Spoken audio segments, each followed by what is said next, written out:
নমস্কার, সকল ভক্ত বন্ধুদের সাদর আহ্বান জানাই রামকৃষ্ণ মঠ মিশনের পূজা ফেসবুক পেজে। রামকৃষ্ণ মঠ মিশনের পূজা ফেসবুক পেজ থেকে আমরা ভাগবত কথা শুনি শ্রী রামকৃষ্ণ পাঠচক্রে প্রতি বৃহস্পতিবার আমাদের স্বামী গীতানন্দজি মহারাজের যে ভাগবত কথা শুনছি, মহারাজজির ভাগবত কথা বইটি থেকে আমরা এখন কৃষ্ণ কথায় প্রবেশ করেছি। কৃষ্ণের বাল্যলীলার মধ্যে আমরা সেই ফল বিক্রয়িনীর কথা আজকে শুনব। সেই ফল বিক্রয়িনী ঠাকুরের প্রকট লীলাকালে ঠাকুর যেরকম বলছেন যে তিনি কৃষ্ণ রূপে এসেছিলেন এবং তার পার্শ্বদ রূপে যারা তখনও ছিলেন, যুগান্তরে তারাই আবার এসেছেন অন্য রূপে, অন্যভাবে, অন্য সাজে। আমাদের এই ফল বিক্রয়িনী ইনিও এসেছেন গোপালের মা রূপে। বাৎসল্য প্রেমের যে চূড়ান্ত সার্থকতা, সেখানে ভগবানের সঙ্গে যে অপূর্ব সম্পর্ক, সেই সম্পর্কের অসাধারণ প্রকাশ আমরা এই ফল বিক্রয়িনীর মধ্যে যেমন দেখেছি, তেমনি দেখছি গোপালের মায়ের ভিতর। আজকে আমাদের সেই প্রসঙ্গ। ঠাকুর মাকে স্মরণ করে, শ্রীগুরুকে স্মরণ করে আমরা আজকের প্রসঙ্গ শুরু করব। আর সকল ভক্ত বন্ধুদের জানাই প্রীতি, শুভেচ্ছা আর শুভ সন্ধ্যা। আর এখন অনেকজনই আমরা এসে গেছি একসঙ্গে। যখন এসেই গেছি, উপস্থিত হয়ে গেছি, তখন আর দেরি না করে আমরা আমাদের ছোট্ট কৃষ্ণের কথা শুনবো, যার দুষ্টুমি, যার অভিমান, যার মায়ের সঙ্গে সুচতুর বাক্যবিন্যাসে আমরা মুগ্ধ হয়েছিলাম। এর আগের সপ্তাহে আমরা দামবন্ধন লীলা শুনেছি এবং সেই দামবন্ধন লীলার মধ্যে দিয়ে তিনি যে বৃক্ষরূপী দুই দেবতাকে, কুবের পুত্রদের রক্ষা করলেন যমলার্জুন, সে কথাও আমরা শুনলাম, উদ্ধার করলেন। এবারে আমরা চলে আসি ফল বিক্রয়িনীর কাছে এবং তার সঙ্গেই আমাদের মনে পড়বে আমাদের ঠাকুরের গোপালের মায়ের কথা।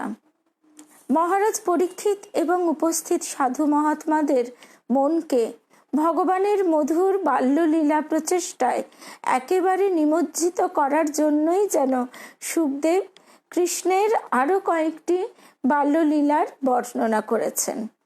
কোনো কোনো গোপী, যারা মা যশোদার সমবয়স্কা এবং বাৎসল্যময়ী, তারা কখনো কখনো কৃষ্ণকে বলতেন, যদি নাচো তবে নাড়ু দেব।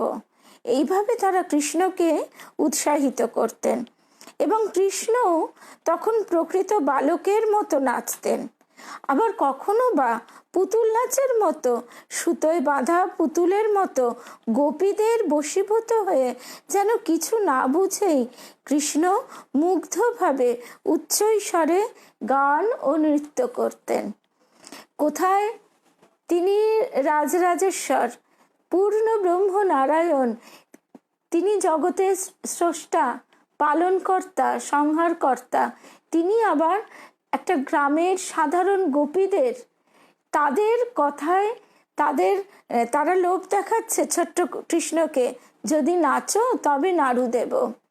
সব কিছুর ঊর্ধ্বে তিনি এই বাল্যলীলায় কৃপা পরবশ হয়ে তাদের সঙ্গে এক মধুর সম্পর্কে নিজেকে যুক্ত করেছেন। রিনাদি, দেরি হলো মানে 5 মিনিট দেরি হয়েছে।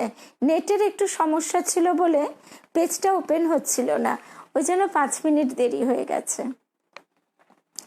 তারপরে আমরা যে কথা শুনছিলাম সেই কথায় আসি। তো রাজস্ব যজ্ঞ, অশ্বমেধ যজ্ঞ প্রভৃতি সকল যজ্ঞেরই যিনি একমাত্র অর্চনীয়, ইন্দ্রাদি দেবতারা যাকে পুরুষ সূক্ত মন্ত্রে আরাধনা করেন, সেই সর্বারাধ্য ভগবান কৃষ্ণরূপে বাৎসল্য ভাবময়ী গোপীদের কাছে সামান্য নাড়ু চাইছেন, যেন নাড়ু তিনি কখনো দেখেননি বা কখনো খাননি। এই হচ্ছে ভগবানের ভক্ত বাৎসল্য। ভক্তদের আনন্দ সাগরে ভাসাবার জন্যই তার নাড়ুর প্রতি এমন লোভ। গোপীদের বাৎসল্য প্রেমে ভগবান এমনই বাধা পড়েছেন যে তাদের ইচ্ছা মতো কৃষ্ণ কখনো উচ্চৈস্বরে গান করেন, কখনো নৃত্য করেন, আবার কখনো বা গোপীদের কথা মতো নানা ফাইফরমাস খাটেন। আমাদের গোপালের মায়েরও কিন্তু গোপালের সঙ্গে এরকম নানা রকম খুনসুটি দুষ্টু মিষ্টি কথাবার্তা চলতো। মায়ের কাছে গোপালের সকাল থেকে এটা খাবো ওটা খাবো বায়না শুরু হতো। আর গোপালের মা তিনি একাহারী ছিলেন, দুপুরবেলা কাঠকুটো জেলে রান্না করবেন, তা তখন তিনি ওই গোপালের ফরমাইশ মতো এত সব জোগাড় করবেন কোত্থেকে। সে কাঠকুড়োতে কুড়োতে গোপালের মা যখন হাঁপিয়ে পড়তেন, তখন সেই ছোট্ট গোপাল তার পাছু পাছু গিয়ে সে কাঠকুটো এনে গোপালের মাকে সাহায্য করতেন, যাতে তাড়াতাড়ি হয়ে যায়, তাহলে তাড়াতাড়ি তিনি পায়েসটা খেতে পারবেন। গোপালের মায়ের এই অনির্বচনীয় যে ভাব জগতের কথা আমরা শুনি, আমরা শুনে এটাই বুঝতে পারি যে এই ভাব কিন্তু শুধু কবিকল্পনা নয়, কাব্য কথা নয়। স্বয়ং স্বামীজি বলছেন, হ্যাঁ মা, তোমার সব দর্শন ঠিক। যারা কৃষ্ণকে ভগবান বলে জানেন তারা শ্রীকৃষ্ণের ঐশ্বর্য মাত্রই কেবল বোঝেন, তারা তার মাধুর্যের খবর রাখেন না। আবার ভক্তের কাছে ভগবান নিজের ভক্তাধীনতা দেখাবার জন্য নানা বাল্যলীলা করেন। এতে মাধুর্য রসের ভক্তেরা পরমানন্দ লাভ করেন। ভগবান যেমন সর্ব ঐশ্বর্যপূর্ণ, তেমনি তিনি সর্ব মাধুর্যময়। কথামৃতে কৃষ্ণ তাই ঠাকুর তাই বলছেন যে সত্য যুগে যোগীরা যোগ পথে সাধনা করে ঈশ্বরকে লাভ করেছিলেন, কিন্তু তার যে আনন্দ ঘন মাধুর্য ঘন রূপ, সেই রূপটি তারা আস্বাদন করতে পারেননি। সেই রূপ আস্বাদন করানোর জন্যই তিনি যখন অবতার রূপে অবতীর্ণ হলেন, সেই যোগীদের তিনি ব্রজগোপী রূপে নিয়ে এলেন। ভগবান যেমন সর্ব ঐশ্বর্যপূর্ণ, তেমনি তিনি সর্বমাধুর্যময়। ভগবান তার 6টি মহাশক্তি ঐশ্বর্য, বীর্য, যশ, শ্রী, জ্ঞান এবং বৈরাগ্য, এই 6টি মহাশক্তির দ্বারা সকলকে বশীভূত করে রেখেছেন। আবার তিনি তার নাম, রূপ, গুণ, লীলাদির দ্বারা সকলের হৃদয়কে আকর্ষণ করেন বলে তিনি সর্বমাধুর্যময়। ঐশ্বর্য জ্ঞাননিষ্ঠ ভক্তেরা শ্রী ভগবানের ঐশ্বর্য দেখেই মুগ্ধ, তারা ভগবানের মাধুর্যের খোঁজ রাখেন না। যেমন কথামৃতে ঠাকুর আবার বলছেন যে গোপীরা তারা যখন রাজরূপে কৃষ্ণকে দর্শন করছেন দ্বারকায় গিয়ে, তখন তারা পাগড়ি পরিহিত কৃষ্ণের মুখ দেখবেন না, তারা মুখ ঘুরিয়ে নিলেন।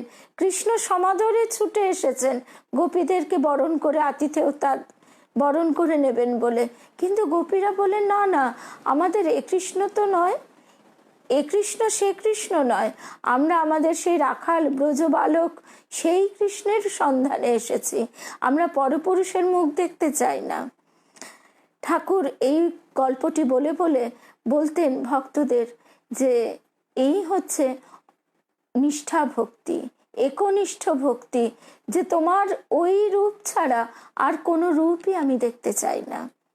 আবার যারা সখ্য, বাৎসল্য, মধুর ভাবের ভক্ত, তারা ভগবানের মাধুর্য রসেই মশগুল হয়ে থাকেন।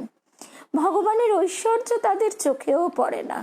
ভগবানের মাধুর্য রসে আকৃষ্ট হয়ে গোপীরা চোখের সামনে কৃষ্ণের বহুবিধ ঐশ্বর্য লীলা দেখেছেন। পুতনা বধ, শকটাসুর বধ, যমলার্জুন ভঞ্জন, কালীয় দমন, গোবর্ধন ধারণ, এইসব দেখেও তারা কৃষ্ণকে ভগবান বলে বুঝতে পারেননি।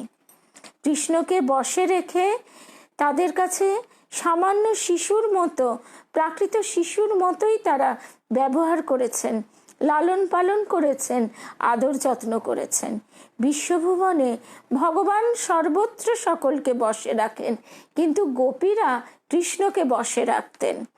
কেবলমাত্র মাধুর্য ধাম বৃন্দাবনেই এটি সম্ভব। বৃন্দাবনে তিনি নিজে ভক্তদের বশে থেকে লীলা করেন এবং তাদের আনন্দ সাগরে ডুবিয়ে রাখেন। আমাদের ঠাকুরও যেন মাঝে মাঝে ব্যাকুল হয়ে ভক্তদের বলতেন, হ্যাঁ গা, দেখো তো ঠিক হবে তো, আমার এই হাতটায় বড় বেদনা হয়েছে, গলায় বড় বেদনা, সারবে তো? যেন অধীর হয়ে পড়তেন ছোট বাচ্চাটির মতো। কিন্তু বলতে বলতেই যেই হয়তো একটু নাম গান বা একটু ঈশ্বরীয় প্রসঙ্গ এলো, অমনি তার মন হু হু করে সমাধিস্থ। ঐশ্বর্য জ্ঞাননিষ্ঠ ভক্তেরা ভক্তের মাধুর্য দেখতে পায় না, আবার মাধুর্যনিষ্ঠ ভক্তেরা ভগবানের ঐশ্বর্য ভাবে অন্ধ। ভগবানের মাধুর্য লীলায় তিনি নন্দ যশোদার অসহায় শিশুতে রূপান্তরিত হয়েছেন। মা যশোদা তাকে শাসন করছেন, কখনো দড়ি দিয়ে বাঁধছেন। এ কি ভাবা যায়? যার কৃপা কটাক্ষে জীবের ভববন্ধন ছিন্ন হয়, সেই তাকেই মা যশোদা বাঁধছেন। এই হচ্ছে মাধুর্য প্রেমের ঘনীভূত রূপ। এই প্রেমের কাছে ভগবান ছোট হয়ে ভক্তের আজ্ঞাবহ হন, আর এই অবস্থায় ভক্ত আনন্দ সাগরে হাবুডুবু খেতে থাকেন। ব্রজধামে সকলেই কম বেশি মাধুর্য ভাবের সাধক। দামবন্ধন লীলায় যশোদার মাধুর্য ভাব এবং কৃষ্ণের প্রেমাধীনতার কথা বিশেষভাবে বলা হয়েছে। এছাড়াও তো সেখানে বহু লোক ছিলেন যারা গোপ জাতীয় নয়, যারা নিজ কুলজাত। সুখদেব এইবার একজন নিজ বংশজাত স্ত্রীলোকের মাধুর্য ভাব মাত্র 2টি শ্লোকে বর্ণনা করেছেন। আমরা ঠিক এইটি দেখছি অন্য রূপে, অন্য যুগে ঠাকুর ধনী কামার্নির কাছে কিভাবে ধরা দিলেন। ধনী কামার্নি তখনকার সমাজে, আমাদের সেই সময়ে সেই যুগে ফিরে যেতে হবে। ধনী কামার্নির কাছে তিনি ছোট্ট ছেলে কথা দিয়েছেন, কিন্তু তার জ্যেষ্ঠ দাদা কিন্তু যথারীতি তাকে শাসন করছেন, বকছেন যে বাচ্চা ছেলে, তার আবার কথা দেওয়া কি। কিন্তু তার সত্য রক্ষা, সেই সত্য রক্ষার নিষ্ঠা দেখে দাদা পর্যন্ত সেখানে হার মানলেন। সেই ধনী কামার্নি নিজ কুলজাত রমণীরকে তিনি ভিক্ষা মা রূপে গ্রহণ করলেন।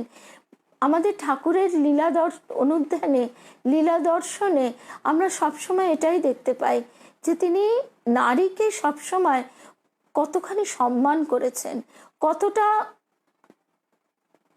নারীর মাহাত্ম্য জগতের কাছে তুলে ধরেছেন। এবারে আমরা সেই ফল বিক্রয়িনীর কাছে চলে আসি। সকল ভক্ত বন্ধুদের শুভ সন্ধ্যা জানাই।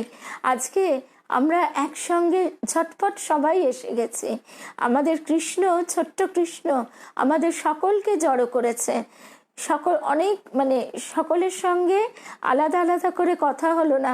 আমাদের যশোমতী মাও এসে গেছে, দেখেছি। সকল ভক্ত বন্ধুদের শুভ সন্ধ্যা জানাই। তাহলে আমরা চলে আসি ফল বিক্রয়িনীর কাছে। নন্দভবনের পাশে রাজপথ থেকে হাঁক দিচ্ছেন ফল বিক্রয়িনী, ফল কিনবে গো। এইরকম শব্দ শুনে অচ্যুত, যিনি কখনো নিজের ঐশ্বর্য থেকে বিচ্যুত হন না, সেই সর্বফল প্রদাতা কৃষ্ণ ফল পাওয়ার জন্য তাড়াতাড়ি করে এক মুঠো ধান নিয়ে ফলওয়ালির কাছে গিয়ে উপস্থিত হলেন। সেদিন কৃষ্ণের খেলার সাথীরা তখনও পর্যন্ত নন্দভবনে এসে পৌঁছয়নি, আর মা যশোদা গৃহকর্মে অন্যত্র ব্যস্ত ছিলেন। সুতরাং কৃষ্ণ আর কি করবে, উঠোনেই একা একা খেলা করছিল। এইবার যেই রাস্তা থেকে ফললির হাঁক শুনেছে ফল কিনবে গো, অমনি উঠোনে রাখা ধান নিয়ে তিনি খেলা করছিলেন, সেই ধান মুঠিতে নিয়ে সেই আওয়াজ শুনে ফল পাবার জন্য রাস্তায় দৌড়তে লাগলেন। দৌড়ে দৌড়ে গিয়ে ফলওয়ালিকে বলছেন, আমি তোমার ফল নেব। মুঠো করে ছোট্ট কৃষ্ণ আর তার ওই ছোট্ট ছোট্ট দুটি মুঠি, সেই মুঠিতে আর কতই বা ধান ধরে। তারপর তাড়াতাড়ি করে ধান নিয়ে যাচ্ছে দৌড়ে দৌড়ে, কৃষ্ণের আঙুল গলে ধানগুলো পড়েও গেছে প্রায় সব। ফলওয়ালি কৃষ্ণের শূন্য হাত ফলে ভরে দিল। হঠাৎ ফলওয়ালি দেখলো যে তার ফলের ঝুড়ি নানাবিধ রত্নে পূর্ণ হয়ে গেছে। সুখদেব শুধুমাত্র এই দুটি শ্লোক দুটির মধ্যে, তার অর্থটাই আমরা শুনলাম, শ্লোক দুটির মধ্যে দিয়ে এইটুকুই বলেছেন অতি সংক্ষেপে ফলওয়ালির কথা। কিন্তু সুখদেবের বর্ণনায় যেসব কথা উজ্জ্ব থেকে গেছে, রসিক ভক্তদের কেন তাতে মন ভরবে?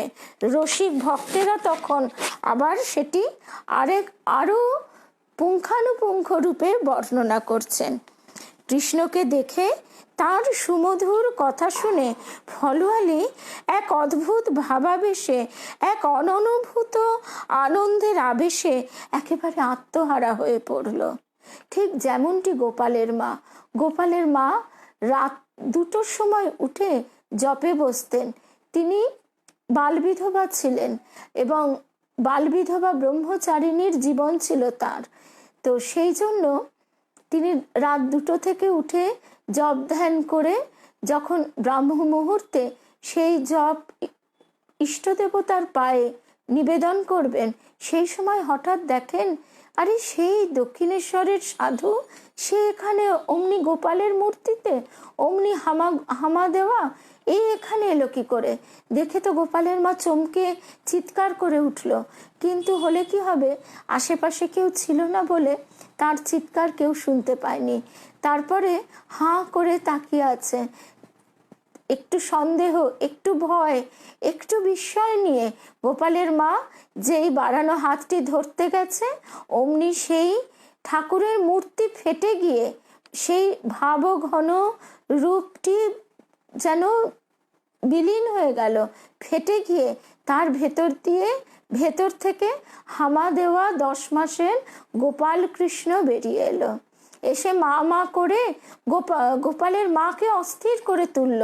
তখন সেই রাত্রির বেলা তিনি কোথা থেকে ভালো মন্দ খেতে দেন? বলে, আমি তোর দুঃখিনী মা, আমি কি করে তোকে এসব দেব? এত দামি দামি ক্ষীর ননি এসব কোথায় পাবো? ওই শিকে 2টো শুকনো নারকেল নাড়ু আছে, এখন বাবু তুমি তাই খাও বলে তাই দিলেন। তারপর ভোর হতে না হতেই সেই গোপালকে কোলে তুলে কাঁধের ওপর ফেলে একেবারে আলুথালু বেশে তিনি দৌড়লেন দক্ষিণেশ্বরে। এবং সেই কথার কি অপূর্ব বর্ণনা লীলা প্রসঙ্গেও আমরা পাই, যে এবং শ্রীরামকৃষ্ণকে যে রূপ দেখিয়েছি সেসব ক্ষেত্রেও গোপালের মায়ের স্মৃতিচারণেও আমরা দেখছি যে গোপালের মায়ের তখন কোনো বাহ্য জ্ঞান নেই, কোনো হুঁশ নেই। তার আলুলায়িত আঁচল ধুলোয় লুটোচ্ছে, আর সেই গোপালকে কাঁধের ওপর ফেলে তিনি দৌড়চ্ছেন, আর গোপালের লাল টুকটুকে পা 2টো তার বুকের কাছে দুলছে। কোমর পাছুর ওপর একটা হাত রেখে তিনি ছুটতে ছুটতে চলেছেন। গিয়ে গোপাল গোপাল করে ডাকতে ডাকতে ঠাকুরের ঘরে ঢুকে যেই পৌঁছেছেন, তখন দেখেন যে স্বয়ং ঠাকুর বসেছিলেন। তিনি এসে একদম গোপালের মায়ের কোলে চড়ে বসলেন। সেই সময় সেখানে এক স্ত্রী ভক্ত ঘর পরিষ্কার করছিলেন। তিনি তো দেখে ভয়ে বিস্ময়ে আড়ষ্ট হয়ে গেলেন, কারণ তিনি কখনো ঠাকুরকে কোনো স্ত্রীকে স্পর্শ করতে দেখেননি। তিনি সেই অদ্ভুত দৃশ্য দেখে একেবারে স্তম্ভিত। আর গোপালের মা, তার ভাব সংবরণ আর সেদিন হলো না। আস্তে আস্তে ঠাকুরের ভাব সংবরণ হলো, কিন্তু গোপালের মা ইন্দ্র নাচে ব্রহ্মা নাচে গাইতে গাইতে সারা ঘরময় ছুটে বেড়াতে লাগলেন। মা তো তখন নহবতে। মাকে ডেকে ঠাকুর কোনো ক্রমে তাকে খাইয়ে দাইয়ে যত্ন করে সারা দিন গোপালের মায়ের আর হুঁশ ফিরল না। হ্যাঁ, ফলওয়ালি তো গোপালের মা, এ কথা তো স্বয়ং ঠাকুরই বলেছেন। এই সারা দিন পর গোপালের মাকে তিনি তার বাড়িতে পাঠালেন।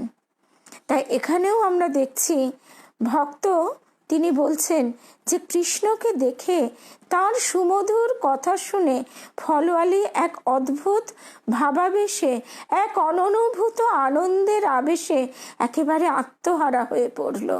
কৃষ্ণের সামনে ফলের ঝুড়িটি নামিয়ে হেসে বললে, ফল তো নেবে, কিন্তু ফলের কি দাম দেবে তুমি? কৃষ্ণ হাতের মুঠি দেখিয়ে বললেন, আছে, দাম আছে গো।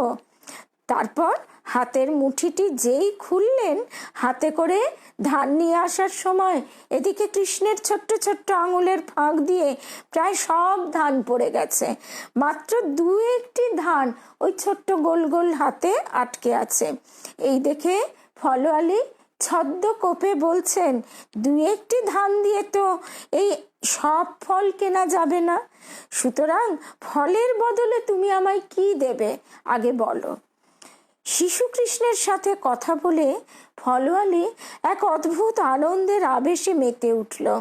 কৃষ্ণ বললে, আমাকে তো সবাই সব এমনি এমনিই দেয়, দামের জন্য তো কেউ কিছু বলে না। আমার মা, আমার প্রতিবেশীরা আমাকে কত ক্ষীর ননি মাখন দেয়, তারা তো প্রতিদানে কিচ্ছু চায় না, তবে তুমি কেন দাম চাইছ? কৃষ্ণের কথা শুনে তাকে দেখে ফলওয়ালির এক অদ্ভুত ভাবান্তর হলো। তার চোখ দিয়ে অঝরে জল পড়তে লাগলো, আর ভিতরের সুপ্ত বাৎসল্য ভাব যেন জেগে উঠল।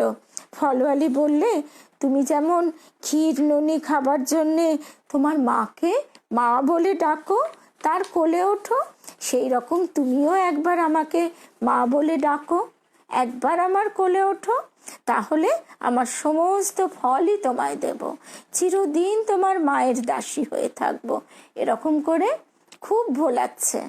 ফলওয়ালির ফলের ওপর কৃষ্ণের এদিকে খুব লোভ হয়েছে। লোভ না ছাই, কৃষ্ণের আবার লোভ। তিনি ফলওয়ালিকে সেই তার অযাচিত কৃপায় রূপান্তরিত করবেন বলে, তাকে সেই মধুর রসে আপ্লুত করবেন বলেই তো তার এই লীলা। সেই ফলগুলোর ওপর এমন যেন কৃষ্ণের অত্যন্ত লোভ হয়েছে। তাই ভাবলেন, ঠিক আছে, ওকে একবার মা বলে ওর কোলে উঠলে ও যদি এতগুলো ফল আমায় দেয়, তা ওকে একবার মা বলতে আর কি আছে, আর ওর কোলে উঠলেই বা দোষ কি? ও তো আর আমাকে মায়ের কাছ থেকে কেড়ে নিয়ে যাবে না। ছোট্ট কৃষ্ণ।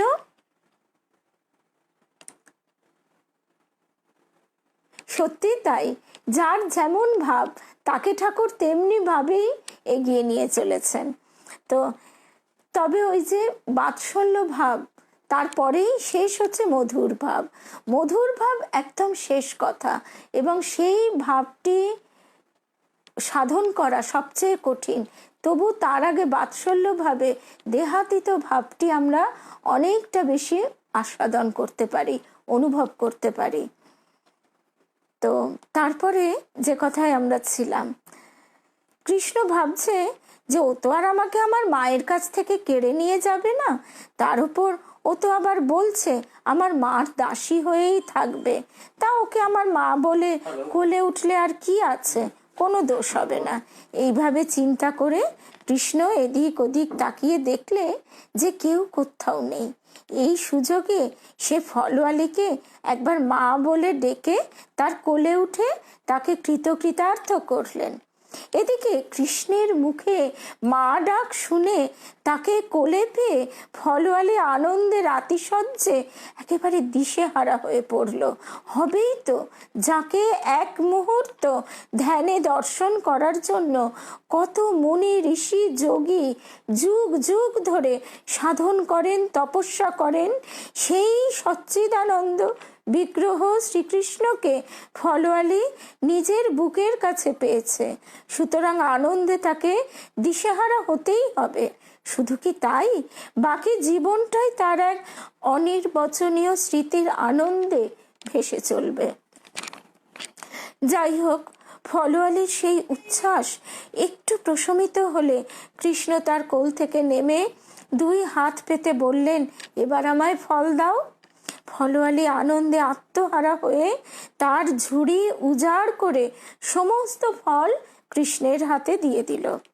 ফল নিয়ে কৃষ্ণ ধীরে ধীরে বাড়ির মধ্যে চলে গেলেন। আর ফলোয়ালি এক দৃষ্টিতে কৃষ্ণের চলার দিকে চেয়ে রইল। কৃষ্ণ তার চোখের আড়াল হতেই ফলোয়ালির সামনে থেকে এই পরিদৃশ্যমান জগৎ যেন লুপ্ত হয়ে গেল। সঙ্গে সঙ্গে তার হৃদয়ে জীবন্ত হয়ে ফুটে উঠল কৃষ্ণের অনিন্দ সুন্দর মূর্তি, তার ফল চাওয়া, তার মা বলে ডাকা, তার কোলে ওঠা। আমরা একটা সাধারণ শিশুকে দেখলেই আমাদের মন, শত কঠিন মনও গলে যায়। শত সেই মনের মধ্যে অঙ্কট বঙ্কট থাকুক, তমভাব থাকুক, সে ক্ষণিকের জন্য হলেও তার মন কিন্তু পরিবর্তিত হয়ে যায়। আর সেখানে বাৎসল্য ঘন সচ্চিদানন্দ মাধুর্যের প্রতিমূর্তি শ্রীকৃষ্ণ বালগোপাল তাকে মা বলে ডেকেছে, তার কোলে উঠেছে, এইসব চিন্তায় বিভোর হয়ে ফলোয়ালি যেন এক দিব্য বাৎসল্য ভাবে দিশেহারা হয়ে চলতে লাগলো। কোথায় যাচ্ছে, কেন যাচ্ছে, কিছুরই ঠিক নেই। হঠাৎ তার মনে হলো তার শূন্য ঝুড়িটা যেন খুব ভারী বোধ হচ্ছে। ঝুড়ি নামিয়ে দেখলে যে তার শূন্য ঝুড়িটা নানাবিধ মণিমাণিক্যে পূর্ণ হয়ে গেছে। ফলোয়ালি আশ্চর্য হয়ে ভাবলে, এ আবার কি, আমি বনবাসিনী, আমার ঝুড়িতে এত ধনরত্ন কোথা থেকে এলো? সঙ্গে সঙ্গে তার হৃদয়ে দিব্য জ্ঞানের উদয় হলো। এই যে আমরা বারবার শুনি, সবসময় শুনি যে ভক্তি পথেও সেই জ্ঞান, ভক্তি পথেও সেই জ্ঞান তিনি ঢেলে দেন, সেই জ্ঞান লাভ করে। শুদ্ধা ভক্তি আর শুদ্ধ জ্ঞান আমাদের সেই এক উপলব্ধিতে পৌঁছে দেয়। সেই হৃদয়ে দিব্য জ্ঞানের উন্মেষ হলো। অনুভব করলে যে স্বয়ং বালরূপী ভগবানই তার সাথে এইভাবে খেলা করছেন। তখন সে কাঁদতে কাঁদতে বলতে লাগলো, হে হৃদয় সুন্দর, আমি গরিব, জ্ঞানহীন, ফল বিক্রি করে জীবন ধারণ করি, তাই মোহের বশে তোমার কাছেও ফলের দাম চেয়েছিলাম। তাই কি তুমি তুচ্ছ মণিরত্ন দিয়ে আমায় ফাঁকি দিতে চাইছো? কিন্তু তা তো আমি আর কিছুতেই হতে দেব না। তুমি যখন একবার আমায় মা বলে ডেকেছ, আমার কোলে উঠেছ, তখন তো আর আমি তোমায় ছাড়তে পারবো না, প্রাণ গেলেও না। এই যে আমরা এত বিষয়, সম্পত্তি, তুচ্ছাতি তুচ্ছ জিনিসের প্রতি আকর্ষণ বোধ করি, সেই আকর্ষণ যেমন চিত্রের পদ্মেতে পড়ে ভ্রমর ভুলে রইল, সে যে কি অসার সেই বোধটা আমাদের নেই। কিন্তু একবার যদি তিনি আমাদের সেই দিব্য চেতনার উন্মেষটি ঘটিয়ে দেন, তখন সেইগুলি আমাদের একেবারে অসার খেলনা বলে বোধ হয়। ছোটবেলায় আমাদের কত প্রিয় খেলনা ছিল, পুতুল ছিল, সেইগুলোকে আর ভালো লাগছে? ভালো লাগছে না, সেগুলো আমরা এখন বাতিল করে দিয়েছি। এখন আমাদের যত খেলা জ্যান্ত পুতুল নিয়ে। কিন্তু সেই বোধটা যদি তিনি দেন যে এই খেলার সঙ্গীদের তিনিই দিয়েছেন, তুমি এখন আছো, খেলছো, ঠিক আছে, কিন্তু যখনই ডাক পড়বে তখনই যেন আমরা একদম খেলা ভুলে একেবারে আকুল হয়ে ছুটে চলে যেতে পারি। এই চেতনা তিনিই দেবেন। ভক্তি পথে জ্ঞান মিশ্রিত ভক্তি তিনিই দেন। তারপরে ফলোয়ালি বলছে, তুমি যদি আমার কথা না শোনো, তবে তোমার মায়ের কাছে গিয়ে তার পা ধরে কাঁদবো, যেন তিনি আমায় তার দাসী করে রাখেন। তাহলে তোমাদের অঙ্গনের এক পাশে দাঁড়িয়ে তোমার মধুর বাল্য লীলা দেখে জীবন সার্থক করব। এইভাবে চিন্তা করতে করতে ফলোয়ালির হৃদয় তখন ভক্তি এবং বৈরাগ্যে পূর্ণ হয়ে উঠল। সে তখন রত্নপূর্ণ ঝুড়িটি ফেলে দিয়ে অশ্রু পুলক, কম্প প্রভৃতি অষ্টসাত্ত্বিক ভাবে পূর্ণ হয়ে বেহুশের মতো কোথায় চলে গেল তার আর কোনো খবর পাওয়া গেল না। রবীন্দ্রনাথের ঠিক এই ভাবটি অবলম্বন করে ভারী সুন্দর একটি কবিতা আছে, খেয়া কাব্যগ্রন্থের কৃপণ কবিতাটি। এখানে পরম পূজনীয় গীতানন্দজি মহারাজের যে বইটি থেকে আমরা শুনছি, সেখানে মহারাজজিও এই কবিতাটির কথা উল্লেখ করেছেন। মহারাজজি বলছেন, রবীন্দ্রনাথ তিনিও তার কবিতায় লিখছেন, এক ভিখারি ভিক্ষা করতে বেরিয়েছে। এমন সময় সে দেখলে কোনো এক মহারাজা রথে চড়ে যাচ্ছেন। ভিখারি ভাবলে, আজ আমার ভাগ্য সুপ্রসন্ন, মহারাজা কত ধন ও ধান্য রাস্তায় ছড়াতে ছড়াতে যাবেন, তাতেই আমার ভিক্ষার ঝুলি ভরে যাবে। আজ আর আমায় দাঁড়ে দাঁড়ে ভিক্ষা করতে হবে না। সহসা মহারাজা ভিখারির সামনে এসে একটু হেসে হাত পেতে বললেন, তুমি আমায় কিছু দাও। ভিখারি লজ্জায় মাথা নিচু করে তার ঝুলি থেকে একটি চাল মহারাজের হাতে দিলে।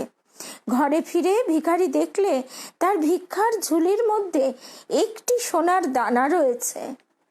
তখন সে ভাবলে, দিলেম যা রাজ ভিখারি রে, স্বর্ণ হয়ে এলো ফিরে, এখন কাঁদি চোখের জলে দুটি নয়ন ভরে, তোমায় কেন দিইনি আমার সকল শূন্য করে। আমরা এই যে আমার বলে আঁকড়ে আঁকড়ে রাখি, তারপর দিনও শেষে সব সে দেখি। রবি ঠাকুরের একটা গান আছে, গানের কথাটা একটু এদিক ওদিক হয়ে যাচ্ছে, যে দিনও শেষে দেখি হুতাশে সবই হলো ছাই, সবই ছাই হয়ে পড়ে থাকে। এই যে আমার সংসার, আমার সন্তান, আমার বাড়ি, আমার সম্পদ, সব কিছুই, আর নিজের যে দেহ, দেহের প্রতি যে এত প্রীতি, দেহকে যে এত সাজানো, দেহের প্রতি যে এত আকুলতা, সেই দেহ মা যেমন বলছেন সে দেড়শের ছাই বই তো নয়। তো তেমনি আমরা তাকে যেটা দিই সেইটাই আমার আসল, সেইটি আমার সত্যিকারের থাকে। না গো নয় নয় মধুর খেলা নয়, এই গানটা নয়।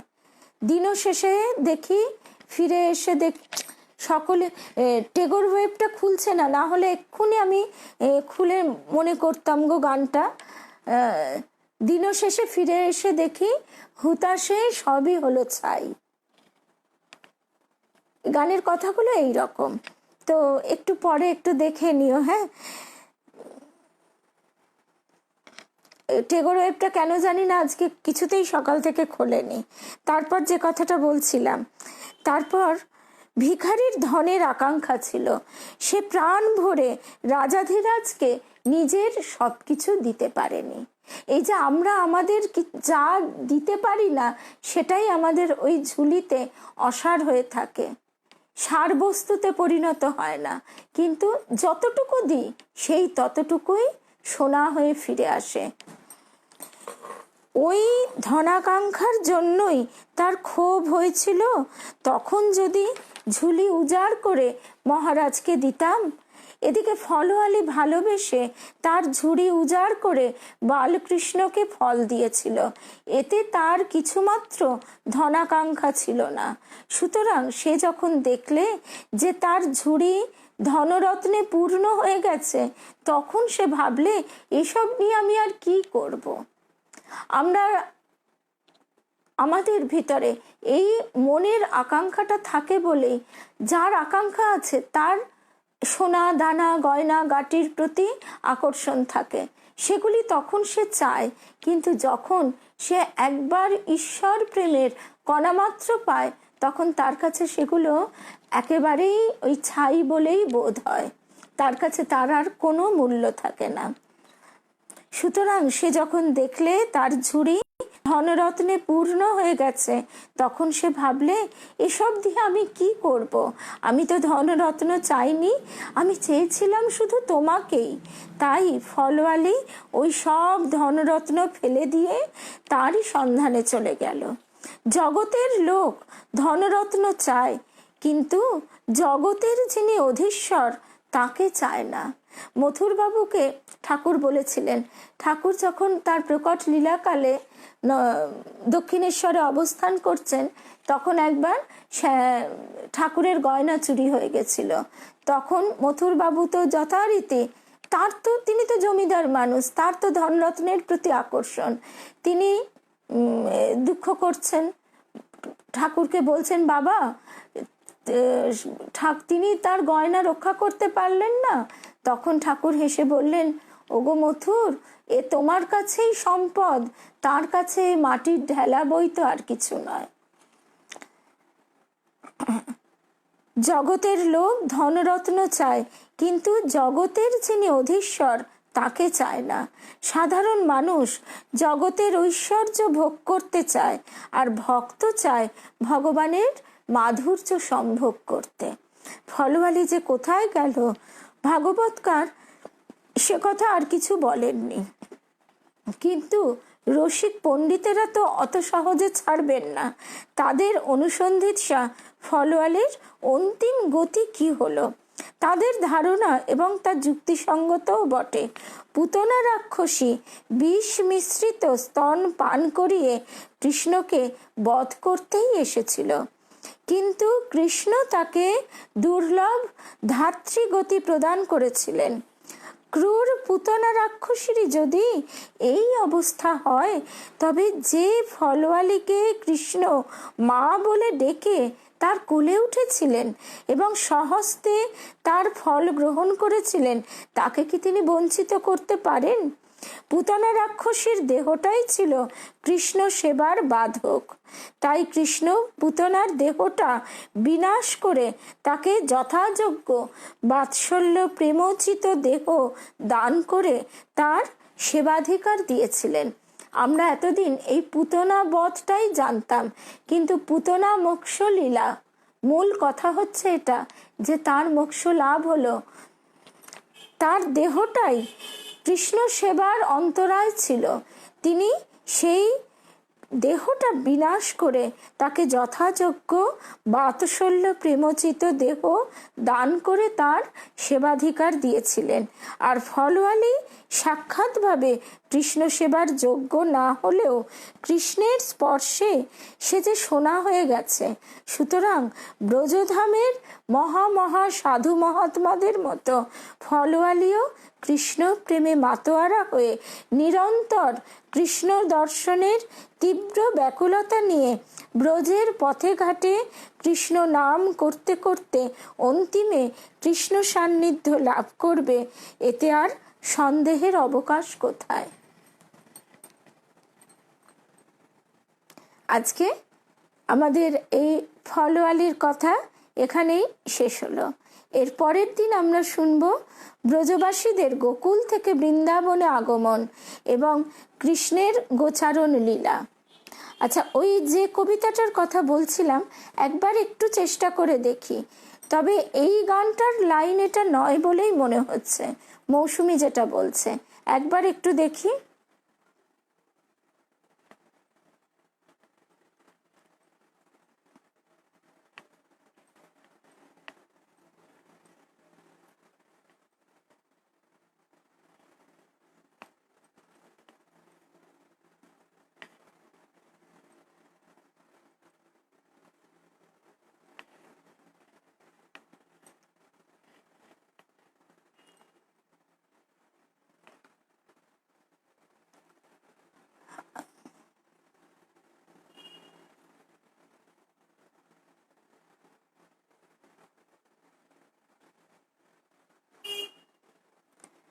আজকে গানটা মনে পড়বে না, কারণ আমি যে কথাটা দিয়ে সার্চ করলাম সেটা থেকে খুলছে না।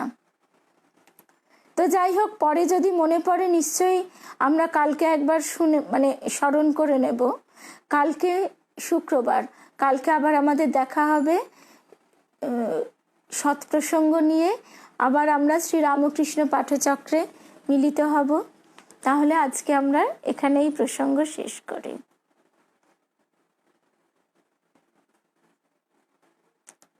এই তো মনে পেয়ে গেছি গো মৌসুমী, শোনো, এই যে দিন শেষে দেখি ছাই হলো সব হুতাশে, আমি কেবলই স্বপন করেছি বপন। এই তো মনে পড়েও গেছে, আমি কেবলই স্বপন করেছি বপন। এই কথাটা যে কতখানি ঠিক। রবি ঠাকুরের এই গানটা আমরা একটার পর একটা কল্পনা এবং স্বপ্ন নিয়ে এগিয়ে চলি। আমাদের চাহিদা, আমাদের কামনা, বাসনা, লোভ, এগুলোই আমাদের নানা রকম স্বপ্ন দেখায় এবং তার থেকেই আমরা আরও কামনা বাসনার জালে ক্রমাগত জড়িয়ে পড়ি। কিন্তু তারপরে একটা সময় এসে দেখি যে সেই আকাশ কুসুমের পেছনে আমরা দৌড়েছি, সেখান থেকে আমরা সার বস্তু কিছুই সংগ্রহ করতে পারিনি। আকাশ কুসুম কি, তার তো কোনো অস্তিত্ব নেই। এই যে আমি কেবলই স্বপন করেছি বপন বাতাসে, তাই আকাশ কুসুম করিনু চয়ন হুতাশে। ছায়ার মতন মিলায় ধরণী, কুল নাহি পায় আশার তরণী। মানুষ প্রতিমা ভাসিয়া বেড়ায় আকাশে, কিছু বাধা পড়িল না, শুধু এ বাসনা বাঁধনে কেহ নাহি দিল ধরা। কেবলই সুদূর সাধনে আপনার মনে বসিয়া একেলা, অনল শিখায় কি করিনু খেলা। অনল শিখা কি? বাসনা। বাসনা অগ্নিতে আমরা একটার পর একটা চাহিদা নিয়ে একটার পর একটা স্বপ্ন দেখে চলি এবং স্বপ্নগুলি নিরন্তর বাস্তবের কষাঘাতে ভেঙে ভেঙে যায়। তবু ওই উটের কাঁটা ঘাস চিবোনোর মতো আমরা সেইগুলি চিবোতে থাকি এবং সেই কর্ম শৃঙ্খলে জড়াতে থাকি। আর শুধু তাই নয়, যেই কর্ম শৃঙ্খলে জড়াতে থাকি সেই কর্ম ফল প্রসব করে। যেমন আমার বাসনা রইল আমার সন্তান মানে এমন একটা অপূর্ব চাকরি করবে, আমি লোককে ডেকে ডেকে বলবো। কিন্তু হয়তো সেটা হলো, হওয়ার পর দেখা গেল যে আমার প্রাণপ্রিয় সন্তানটি সেই সুখ শান্তি সব হারিয়ে ফেললো এবং তার সুখ শান্তি হারানোর ফলে আমিও সুখ শান্তি হারালাম। ঠিক এরকম, এটা তো একটা ছোট্ট উদাহরণ মাত্র, এরকম আমরা নিজেরাই জানি। তার থেকে তিনি এই জন্যই বলছেন সব ভার তার উপর ছেড়ে দাও, শরণাগতি, সম্পূর্ণ ভার তুমি তাকে দিয়ে দাও, তিনি তোমাকে ঠিক এগিয়ে নিয়ে যাবেন, যে যাতে তোমার মঙ্গল, তাতেই তুমি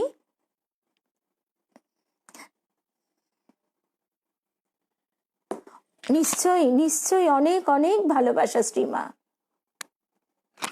যে এবং এই শুধুমাত্র এই শরণাগতি এবং আত্মসমর্পণের মধ্যে দিয়েই আমরা ক্রমশ ভক্তিপথের যে চূড়ান্ত রূপ, সেই চূড়ান্ত ভাবের মধ্যে প্রবেশ করব।